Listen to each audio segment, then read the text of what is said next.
Magandang araw, ako po si Mark Lester Liragat. Ito po ang aking daily devotion. Bakit mahirap kapag hindi ka sure? Self-attesting na tinalakay po ni Pastor Russell Campos sa 365 daily devotion. Ang Bible verse ngayong araw ay galing sa 1 Thessalonians chapter 2 verse 13. Sabi po ay, "And we also thank God continually because when you receive the word of God, which you heard from us, you accepted it not as a human word, but but, but as it actually is, the word of God, which is indeed at work in you who believe." Minsan naisip ba natin na ang hirap mabuhay kapag hindi tayo sure? Parang laging may duda, parang laging may takot, at minsan hindi mo alam kung saan ka tatayo. Pero alam niyo ba na hindi ganun ang nais ng Panginoon para sa atin? Ang Word of God ay tinatawag na self-attesting. Ibig sabihin, dala nito mismo ang kanyang sariling divine authority. Hindi niya kailangan ng approval ng mga tao para maging totoo. Dahil ito mismo ay nagpapatunay na ito ay salita ng Diyos. Kagaya ng sinabi sa 2 Timothy chapter 3 verse 16, "All scripture is given by inspiration of God." Kaya hindi ito opinion lang ng ibang tao, kundi mismo hininga ng Diyos.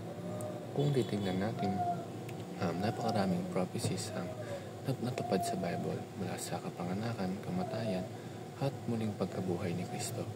Ito ang nagpapatunay na mapagkakatiwalaan natin ang salita ng Diyos, at dahil dito, dapat hindi tayo mabuhay na parang laging nagdadalawang isip o parang nasa limbo, kasi binibigay na ng Diyos ang malinaw at matibay na katotohanan sa atin. Ang first teaching is, God wants us to be fully convinced of His Word. Hindi gusto ng Diyos na laging nagdududa tayo. Gusto niya na buo ang pananampalataya natin, na alam natin kahit anong mangyari, ang kanyang mga salita ay totoo at maasahan. Ang second is, God has not left us in confusion or limbo. Hindi tayo iniwan ng Diyos sa tanong na totoo ba ito o sigurado ba ako. Binigyan niya tayo ng malinaw na gabay sa pamagitan ng kanyang salita para hindi tayo maligaw at hindi malito.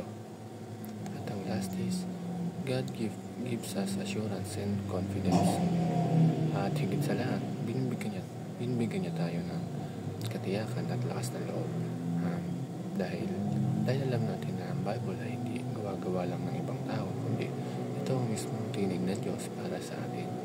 Kaya kapag tayo ay humahawak dito, may kapayapaan, may katiyakan at may direksyon. Yun lang.